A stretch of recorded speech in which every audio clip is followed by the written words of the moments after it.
السلام عليكم ورحمة الله وبركاته. شايفين حبايبي؟ الحاجة الحلوة الجميلة دي تبقى ايه يا ام اياد؟ دي تبقى الحلبة المعقودة او الحلبة المحوجة او المفتقة، زي ما تسميها سميها. انا بختصر وبسهل الطريق وبقول عليها الحلبة الايه المحوجة.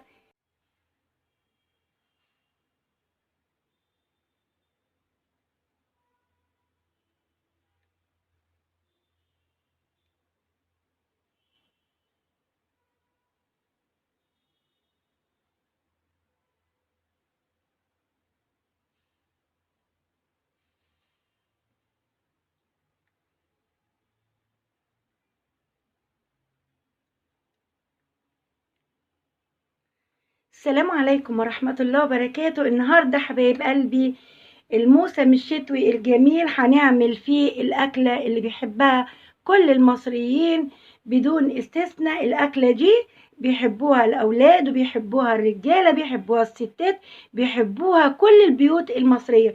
ايه الأكلة الجميلة دي؟ هنعمل الحلبة المحوجة. الحلبة المحوجة أنا عندي المكونات كتيرة لأني بعمل لحبايبي وحبايب حبايبي، فأنت تعملي المقادير نصها، تعملي قدها زي ما انت عايزة. اعملي ايه المقادير يا ام اياد؟ نسمي ونصلي على رسول الله.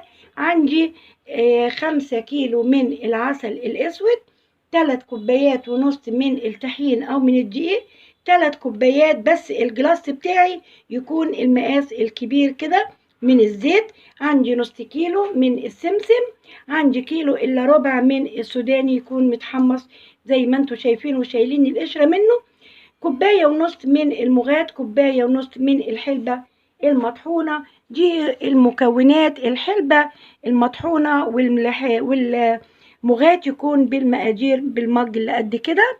نسمي ونصلي على رسول الله ونشوف هنعمل ايه. على الحلة، معلش الحلة بتاعتي دي قديمة شوية، بس دي اكبر حاجة عندي ممكن استخدمها. نحط الكوبايات بتاعة الزيت، ادي واحد، ادي التانية،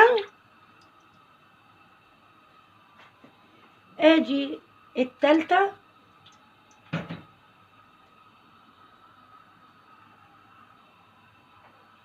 هسيب الزيت لما يقدح وتحسي ان هو قدح. طب هنعرف ازاي ان هو قدح؟ نقطة مية كده، لو لقيت التكتكة بتاعت الزيت يبقى كده الزيت قدح، كده الزيت لسه ما قدحش، كده خلاص الزيت معانا قدح.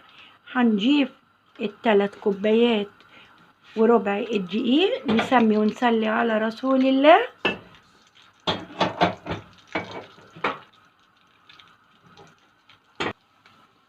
وايدينا بتقلب على طول الطحين عشان ما يفرولش معانا لغاية ما ياخد اللون الذهبي.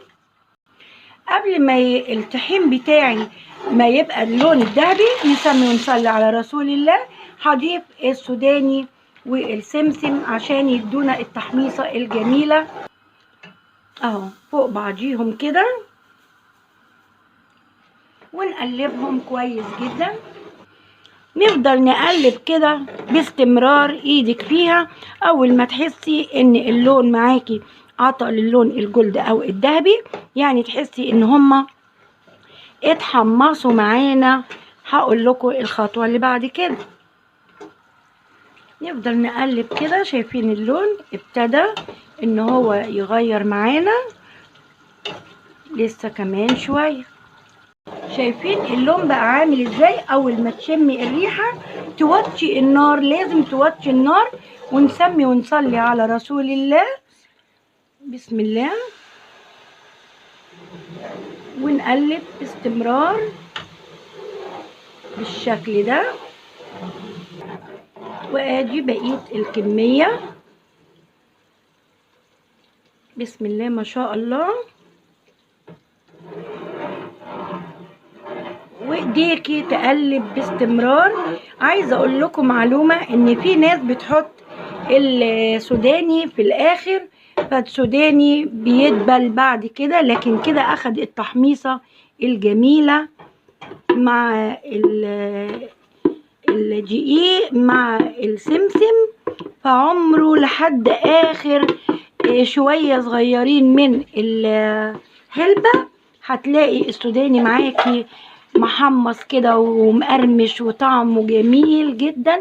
بالطريقة دي اعملي الكمية اللي تعجبك والكمية اللي تريحك، ونفضل نقلب كده باستمرار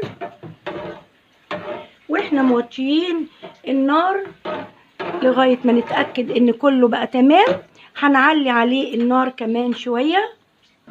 ناس هيقولوا السوداني كتير، ناس هيقولوا السمسم كتير، لا، لان اكلتنا الجميلة دي اساسها السوداني والسمسم هما اللي بيدوها الطعم الجميل. شايفين؟ مش كتير ولا اي حاجة، انا حسب الكمية اللي انا حطيتها حطيت مقاديري مظبوطة وجميلة جدا. انت اعملي الكمية اللي تريحك. احنا هنبطل بقى تقليب شوية عشان نشوفها وهي بتغلي. دلوقتي الحلبة بتاعتنا او العسل بتاعنا كان بيغلي او غلى، نسمي ونصلي على رسول الله. هنحط الحلبة رشراشة كده شوية شوية لغاية ما يندمجوا مع بعضيهم وما تبانش في قلب العسل بتاعنا. بعد ما قلبناها كويس نسمي ونصلي على رسول الله. عندي المغاد ادينا بنحط اهو بنفس الطريقة واحنا بنقلب. شايفين؟ بسم الله ما شاء الله.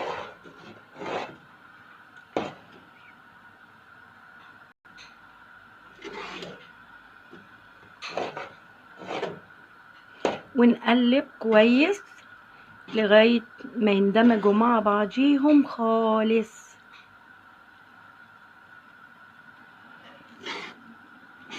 شايفين شكلها عامل ازاي؟ بسم الله ما شاء الله. الريحة عايزة اقول لكم قلبة البيت كله.